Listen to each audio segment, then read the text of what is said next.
تو وہ لبنان کے اور فلسطین کے یہ ایک علاقہ ہے. یہ تشیع اپنی گئی ہوئی حکومت کو واپس لے کر آئیں گے.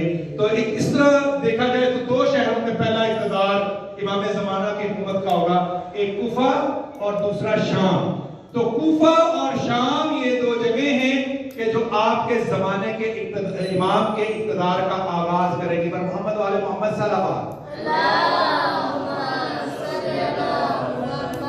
مجھے نہیں معلوم کہ یہ جو میں معلومات آپ کے سامنے عرض کرنے کی کوشش کر رہا ہوں یہ آپ کو جیسے میں سمجھانا چاہتا ہوں ایسے سمجھ آ رہی ہے یا نہیں آ رہی, لیکن مختصر خلاصہ ضرور یاد میں رکھیے ذہن میں کہ جو شہر ہیں کوفہ, شام, مکہ, مدینہ, اور ان شہروں میں مومنین کا اس وقت ہونا بہت ضروری ہے جس وقت امام کے جنگ اس زمانے میں شدت اختیار کرے گی. تو امام کی نصرت کے لیے لڑنے کے لیے جن شہروں میں آپ کا ہونا ضروری ہے وہ یہ شہر ہے, اور بالخصوص کوفہ کا گرد و نواح, کیونکہ امام باقاعدہ امامت کی حکومت کا آغاز وہاں سے کریں گے. یہ جس وقت اس کوفے کے شہر پہ قبضہ ہوگا تو سید فرسانی, کیونکہ اس وقت خود جنگ میں موجود نہیں ہوگا, شعیب بن صالح ہوگا, تو سید فرسانی باقاعدہ امام کی زیارت کے لیے اس بارڈر پر کھڑا ہوگا اور وہ حاضر ہوگا. تو روایات کے جو لفظ ہیں کہ جب امام کوفہ پہنچ جائیں گے تو وہ امام کو اپنی حکومت کی چابی پیش کرے گا. سید فرسانی حکومت کی چابی, کیونکہ یہ پورا ملک جو ہے امام زمانہ کی حکومت کو تصور کرتا ہے کہ آج بھی ہمارے اوپر امام زمانہ کی حکومت, ہم ان کی حکومت میں جی رہے ہیں, ان کے دیے ہوئے دین پر عمل کرتے ہیں, وہ ہمارے رہنما ہیں اور ہمارے حکومت کے سربراہ ہیں. تو یہ باقاعدہ آ کر کوفے میں امام کو چابی پیش کرے گا سید فرسانی, اور اپنی وفاداری اور اپنے ایمان کی تجدید کا عہد کرے گا. تو اس طرح دیکھتے ہی دیکھتے جو حکومت امام کی بن جائے گی وہ اس پورے علاقے میں جو میں نے ابھی آپ کو پن پوائنٹ کر کے بتایا ہے, اس پورے علاقے میں. اور یہ علاقے آپ کو میں نے بتایا کہ یہاں پر گورنمنٹ نہیں ہے کسی کی, تتر بتر ہے. اس پورے علاقے میں امام کی گورنمنٹ چند دنوں میں بن جائے گی, یعنی مہینے ڈیڑھ مہینے کے عرصے میں. اور سفیانی کی گورنمنٹ اس وقت جا چکی ہوگی. شام, ایران اور عراق ایک نئے ملک کے طور پر ابھرے گے, ایک پوری بیٹھ پر. یہاں سے پھر امام واپس تشریف لے کر آئیں گے. جس شہر میں تشریف لے کے آئیں گے وہ مدینہ نبوی محمد مصطفیٰ صلی اللہ علیہ وآلہ وسلم, اور محمد والے محمد صلی اللہ علیہ وسلم. یہ جو شہر ہے نا مدینہ, اس کی عظمت کے لیے اتنا ہی کافی ہے کہ محمد مصطفیٰ صلی اللہ علیہ وآلہ وسلم کی قدم مبارک اس شہر میں رہی, اور آپ کے بچپن سے لے کے بڑھاپے تک آپ کو اس شہر سے پیار رہا, اور آپ کی مرکز مبارک بھی اسی شہر میں ہے. اور اسی شہر کی خاک کے نے آپ محمد مصطفیٰ کے قدموں کو کئی دفعہ بار بار چوما ہے. برکت ہے, امن ہے اس کی وجہ سے. تو اس مدینے میں جو محمد مصطفیٰ کا شہر ہے, آپ کے زمانے کے امام تشریف لے کر آئیں گے, اور پھر اس مدینے میں باقاعدہ اپنا گورنر نامزد کر کے یہاں اپنی حکومت کریں گے. اور جس وقت مدینے میں حکومت قائم ہوگی تو یہ جو پورا عرب کا خطہ ہے نا, اس کا مرکز مدینہ ہوگا جیسے کہ مدینہ تھا, اور پھر یہ حکومت میپ یوں کنورٹ ہو جائے گا. ایران, سارا عرب, عراق, اردن, فلسطین کا وہ حصہ جو اس کے زیر تسلط تھا, اس کے زیر تسلط تھا سفیانی کے, اور سیریا, شام. تو یہ پوری حکومت ہوگی, ایک پورا بارڈر بن جائے گا, یعنی عرب سے لے کر عجم کا پورا حصہ جس کو عرب اور عجم کہا جاتا ہے, یہ آپ کے زمانے کے امام کی حکومت کا حصہ ہوگا. لیکن ابھی افرا تفری ختم نہیں ہوگی. جب یورپ پورا یہ دیکھے گا نا کہ یہ حکومت اتنی تیزی سے پھیل رہی ہے, یہ کون لوگ اٹھے, یہ کیا انقلاب آیا ہے اچانک کہ ایک چھوٹی سی جماعت اٹھی ہے اور اس جماعت نے دنیا کے بڑے بڑے ملکوں کے نظریات بدل دیے ہیں, اب وہ قابض ہو گئی ہے اس پورے حصے میں. تو پھر ایک شدید جنگ کا آغاز ہوگا, جو اصل جنگ ہے. جس بندے کا نام آپ انتظار کر رہے تھے وہ ابھی تک میں نے نہیں لیا تھا, ہمارے اہل سنت کی کتابیں بھری پڑی ہیں اس سے. یہ جو میں بیان کر رہا تھا یہ ان کی کتابوں میں ملتا. کیا نام ہے اس کا؟ بڑا جو لین آپ کے زمانے کے امام کے سامنے ڈٹے گا جناب عیسیٰ جس کو فنار کریں گے، وہ بتائے گا؟ سنا ہے کبھی دجال کا نام سنا؟ یہ میں نے آپ کو آج کے بتا کے نا بات کو مائنڈ اپ کرنا ہے. جس وقت اس پورے خطے میں بھی یمن بھی اس میں شامل ہوگا، اس پورے عرب کے خطے میں ایران میں